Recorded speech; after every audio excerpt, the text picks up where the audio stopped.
ఇచ్చినా పొయ్యి ఇచ్చినా ఏమైంది వీళ్ళకు సోయి లేదు తెలివి లేదు కాంగ్రెస్ వాళ్ళకని మాట్లాడుతున్నారు. నువ్వు ఇచ్చిన ఇంటిలో ఇవాళ ఇంట్లోకి వెళ్తే ఇంట్లో ఉండనీకే సామాగ్రి లేదు, ఇచ్చిన పొయ్యిలో ముట్టిద్దామంటే అగ్గిపుల్ల లేదు. ఇది నువ్వు ఇచ్చినటువంటి ఇంటి పరిస్థితి. నువ్వు ఇచ్చినటువంటిది కంప్లీట్ పూర్తిగా అప్పులు, అవినీతి, అసమర్థత, అణిచివేతతో కూడినటువంటి పాలన కొనసాగించి దాని నుంచి ఇవాళ తెలంగాణ రాష్ట్ర ప్రజలని రేవంత్ అన్న నాయకత్వంలో ముఖ్యమంత్రిగా మెల్లమెల్లగా తెలంగాణ ప్రజలు కోలుకునే పరిస్థితికి తీసుకొచ్చినారు. సంక్షోభం నుంచి సంక్షేమం వైపుకు ఇలా తెలంగాణ రాష్ట్రాన్ని అడుగులు వేయిస్తున్నారు. ఇది కాంగ్రెస్కు ఉన్నటువంటి ఘనత. ఇక రైతుల గురించి మీకు మాట్లాడే నైతిక హక్కు లేదు. ఎందుకంటే తెలంగాణ రాష్ట్రంలో మీరు ముఖ్యమంత్రిగా ఉన్ననాడు జనవరి 28, 2023న బీఆర్ఎస్ పార్టీ పెట్టిన తర్వాత మహారాష్ట్ర నాయకులను ఉద్దేశించి మీరు ఒక మాట చెప్తున్నారు.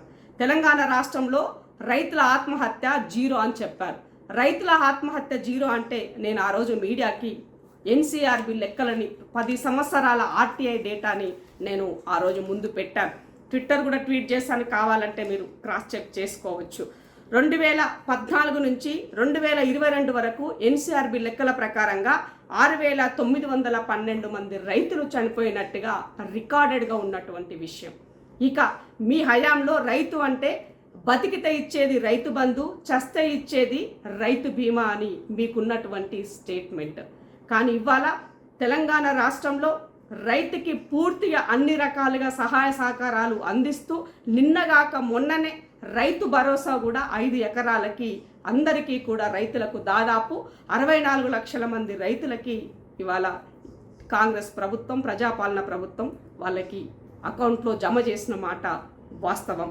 ఇక మీరు రైతులే చనిపోలేదు మీ హయాంలో అని చెప్పాలని మీరు అనుకున్నట్లయితే మరి రైతులే చనిపోకపోతే 94 లక్షల మంది రైతులకి 94,000 మంది రైతులకి మీరు రైతు బీమా ఏ రకంగా ఇచ్చారు? అంటే చనిపోకున్నా కూడా చనిపోయినట్టుగా మరి మీరు ఆ డబ్బులు మీరే నొక్కేస్తారని అడగాల్సినటువంటి పరిస్థితి ఏర్పడింది.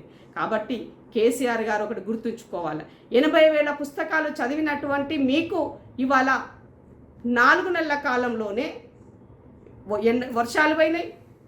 మీరు తెచ్చినటువంటి మిషన్ భగీరథ, మీరు తెచ్చినటువంటి కృష్ణమ్మ, గలగల పారే కృష్ణమ్మ, ఇవాళ అపర భగీరథగా చెప్పుకునేటువంటి కాళేశ్వరరావుగా చెప్పుకునేటువంటి మీరు చేసినటువంటి ప్రాజెక్టులు మరి ఏమైనా అడుగుతున్నా. ఈ 4 నెలల కాలంలోనే అవి వెనక్కి వెళ్ళిపోయినాయా? బీడులు వారినటువంటి పొలాలకు మేము నీళ్ళు ఇచ్చి మొత్తము సంక్షేమం చేశాము. చాలా బ్రహ్మాండంగా ఇవాళ పచ్చగా ఉంది. ఈ మాగాణి అంతా పచ్చగా ఉన్నది. ఈ దేశానికి అన్నం పెట్టే రాష్ట్రం తెలంగాణని మీరు గొప్పలు చెప్పారు కదా.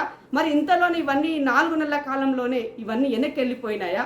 కేసీఆర్కి అధికారం పోగానే ఇవాళ మ్యాజిక్ లెక్క ఇవన్నీ నీళ్ళు వెనక్కి వెళ్ళిపోయినాయని అడుగుతున్నాను. కాబట్టి మీకు నిజంగానే ఏమాత్రమైనా ప్రజల పట్ల చిత్తశుద్ధి ఉంటే రెచ్చగొట్టే మాటలను, అబద్ధాలను చెప్పడం బంద్ చేయండి. లేదు, ఒక పని చేయండి, కేసీఆర్ గారు కల్వకుంట్ల కుటుంబం పేరు అబద్ధాలను మార్చుకోండి. అప్పుడు మీకు అది సరిగా సూట్ అవుతుందని తెలియజేస్తున్నా. ఈ సందర్భంగా తెలంగాణ సమాజం కూడా అర్థం చేసుకోవాలా, గమనించాలా. కేసీఆర్ యొక్క నాటకాలను, మసిబూసి చేసే మారడికాయ వేషాలను ఇవాళ తెలంగాణ సమాజం పూర్తిగా గమనిస్తుందని ఈ సందర్భంగా తెలియజేస్తూ, రైతులకు వర్షాల వల్ల వర్షపాతం తక్కువ కావడంతోన ఇవాళ చెరువుల నీళ్ళు మీరు చేసినటువంటి కాళేశ్వరం ప్రాజెక్టుల ద్వారా ఇక్కడ ఉన్నటువంటి కాలువలను, మిగతా రిజర్వాయర్లను, మిగతా ప్రాజెక్టులు అన్నింటి కూడా మీరు డమ్మీ చేసే ప్రయత్నం చేశారు. కేసీఆర్ అంటే కాళేశ్వరం అంటే కేసీఆర్, ఇది తప్ప ఇంకోటి లేదు ఈ రాష్ట్రంలో అనే విధంగా మీరు ప్రజల్లో ఒక భ్రమని క్రియేట్ చేసి పెట్టినారు. కాబట్టి ఇవాళ ఈ రాష్ట్ర ప్రజలకు ఇక్కడ తెలంగాణ రాష్ట్రంలోని రైతులకు ఈ పరిస్థితి వచ్చిందని చెప్పక తప్పట్లే. ఈ విషయంలో మీరు తెలంగాణ రాష్ట్ర ప్రజలకి క్షమాపణ చెప్పాలి. కాళేశ్వరం ప్రాజెక్ట్ ఒక్కటి చేయబట్టి ఇంతమందికి అన్యాయం చేసా, ఈ రాష్ట్రాన్ని 7 లక్షల కోట్లు అప్పు చేసినా అని కేసీఆర్ తెలంగాణ ప్రజలకు క్షమాపణ చెప్పాలని సందర్భంగా తెలియజేస్తున్నా. రెండో విషయం, కేసీఆర్ గారు మిషన్ భగీరథ గురించి మాట్లాడుతున్నారు. మిషన్ భగీరథ మేము బ్రహ్మాండంగా కట్టినాం, ఏడ తిప్పితాడని నీళ్ళు వచ్చినాయి, మరి కాంగ్రెస్ వాళ్ళకు నీళ్ళు ఇచ్చిన శాతం అయితే లేదని మాట్లాడుతున్నారు. సారు, మిషన్ భగీరథకి సంబంధించి ఆనాడు చెప్పినా ఈనాడు చెప్తున్నా, నీ కొడుకుకు మిషన్ భగీరథ ఇచ్చి ఒక కార్పొరేషన్ ఏర్పాటు చేసి 50,000 కోట్ల రూపాయలతో మీరు ఒక ప్రాజెక్ట్ని నిర్మించమని చెప్పారు. కానీ అది పూర్తిగా స్కామ్లో ఉన్నదని చెప్పేసి కాగ్ కూడా రిపోర్ట్ ఇచ్చింది. కాగ్ ఇచ్చిన మొట్టికాయలు కూడా వేసింది దాని పట్ల. నా దగ్గర ఉన్నటువంటి కొన్ని ఆర్టీఐ ఇన్ఫర్మేషన్ల ప్రకారంగా మిషన్ భగీరథ నీళ్ళు ఇవ్వకపోతే ఓట్లే అడగనని మీరు చెప్పారు. ఇవాళ కూడా గుర్తు చేశారు ఆ స్టేట్మెంట్. నేను మళ్ళీ మీకు రివైండ్ చేస్తున్నాను అదే స్టేట్మెంట్ని. డిసెంబర్ 2017 31 వరకు మిషన్ భగీరథ ప్రాజెక్టు పూర్తి చేస్తా, అది పూర్తి కనుక కానట్లయితే నేను తెలంగాణ రాష్ట్ర ప్రజల్ని ఓట్లే అడగనని చెప్పారు. కానీ ఏమాత్రం సిగ్గు శరం లేకుండా ఆ ప్రాజెక్టు పూర్తి చేయకుండానే ప్రజల ముందుకొచ్చి 2018లో ముందస్తు ఎన్నికలకు వెళ్ళి ఓట్లు అడిగిన సంగతి మర్చిపోతే ఎట్లా సారు? మీకు అల్జీమర్ ఉన్నట్టుగా నాకు ఈ సందర్భంగా అనిపిస్తున్నది. ఎందుకంటే అప్పుడప్పుడు మీకు గుర్తున్నవే గుర్తుపెట్టుకుంటారు, మిగతావి మర్చిపోతారన్నది ఈ సందర్భంగా తెలుస్తుంది. నా దగ్గర మీరు ఇచ్చిన ఆర్టీఐ ఇన్ఫర్మేషన్లో మిషన్ భగీరథకి సంబంధించి 17లో పూర్తి చేస్తున్న దానికి బడ్జెట్లో పైసలు అలగేషన్ కాలే, పైసలే పెట్టలే. ఇక చూడండి, ఇక్కడ అన్ని సున్నాలే కనబడుతున్నాయి మీకు.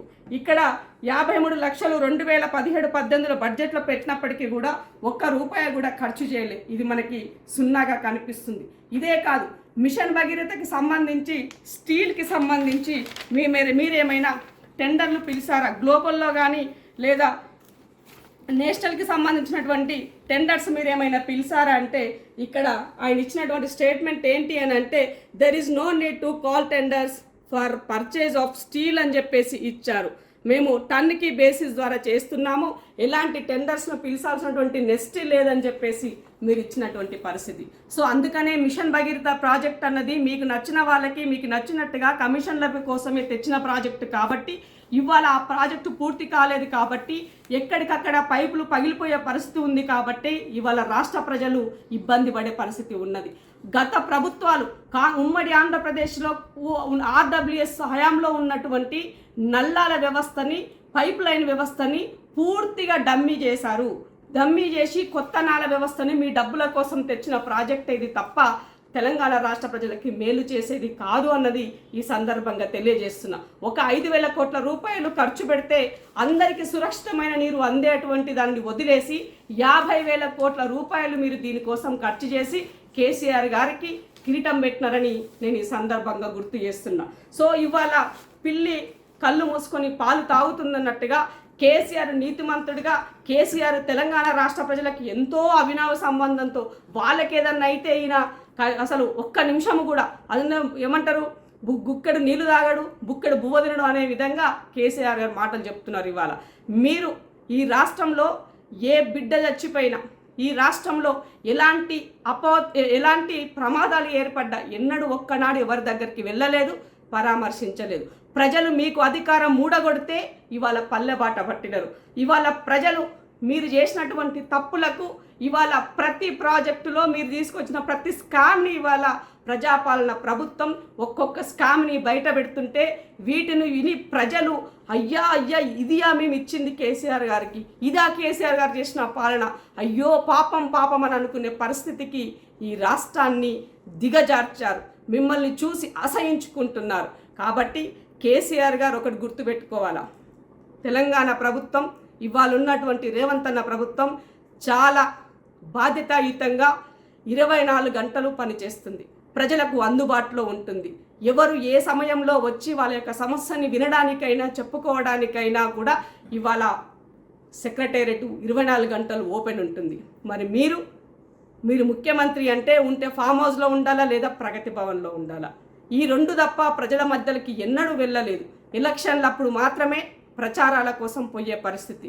ఇవాళ మీరు వెళ్ళి విజిట్ చేసినటువంటి కనుక చూసినట్లయితే కంప్లీట్ అంతా ఈవెంట్ మేనేజ్మెంట్ లాగా కనబడుతుంది తప్ప ఒక న్యాచురల్గా రైతన్నకి కష్టం జరిగింది, నష్టం జరిగింది, నేను వెళ్ళి పరామర్శించిన ఆ రైతులకి నేను నష్టపరిహారం చెల్లించిన అనే విధంగా ఎక్కడా లేదు. కాబట్టి ఇలాంటి చీప్ స్ట్రిక్స్ బంద్ చేసి తెలంగాణ ప్రజలని మరొకసారి మోసం చేయాలనుకుంటే రేపు పార్లమెంట్ ఎలక్షన్ల తర్వాత మీ అడ్రస్ పూర్తిగా గల్లంతయ్యి ఒకరి తర్వాత ఒకరు బిడ్డ దారిలోనే తండ్రి, కొడుకు, అల్లుడు అందరూ అదే దారిలో ఉంటారని ఈ సందర్భంగా తెలియజేస్తూ తెలంగాణ రాష్ట్ర ప్రజలని, రైతులని, కార్మికులను, కర్షకులను, మహిళలను అందరినీ ఆదుకునే బాధ్యత రేవంత్ అన్న తీసుకున్నాడు. తప్పకుండా ప్రతి ఒక్కరికి న్యాయం జరుగుతుంది. ఈ సంక్షోభంలో ఉన్న ప్రభుత్వాన్ని సంక్షేమం వైపుకు తీసుకెళ్తున్నాం. తెలంగాణ రాష్ట్ర ప్రజలందరూ కూడా రేవంత్ అన్నకి మద్దతు ఇవ్వాలని చెప్పేసి మీ యొక్క సహాయం ఇవన్నీ కూడా తెలంగాణ రాష్ట్రాన్ని ఇంకా 4 ఇంతలు అభివృద్ధి వైపుకి అడుగులు వేయడానికి అవకాశం కల్పించిన వాళ్ళు అవుతారని తెలియజేస్తూ, మీ ముందుకు ఎవరైనా వచ్చి కపట నాటకాలు వేస్తాం, పగటి వేషాలు వేస్తామని వచ్చేటువంటి వాళ్ళకి బుద్ధి చెప్పాలని తెలంగాణ రాష్ట్ర ప్రజల్ని కోరుకుంటున్నాను. Thank you.